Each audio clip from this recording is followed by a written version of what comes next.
નમસ્કાર, voice of India news ચેનલમાં આપનું સ્વાગત છે. ડીસા નજીક રસાણા પેટ્રોલ પંપ પર ગત 14 મેના રોજ એક ઘટના બની હતી, જેમાં 4 લૂંટારાઓ ચેઇન સ્નેકિંગ કરી મારીને લૂંટ કરીને ચાલ્યા ગયા હતા, જેની ફરિયાદ ડીસા રૂરલ પોલીસ સ્ટેશને નોંધાઈ હતી. જેની તપાસ બનાસકાંઠા જિલ્લા એલસીબી પોલીસે કરતાં ગણતરીના કલાકોમાં જ એલસીબી પોલીસે 4 આરોપીઓને ઝડપી પાડ્યા હતા.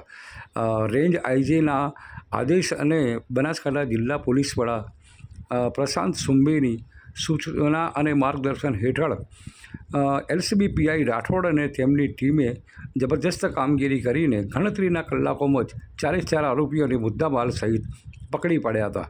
બનાસકાંઠા જિલ્લા એલસીબી પોલીસ અત્યારે સતત એની ઇન્વેસ્ટિગેશન અને વોચના કારણે દારૂનો જથ્થો તેમજ ગુનેગારોને ઝડપી પાડવામાં અગ્રેસર રહી છે.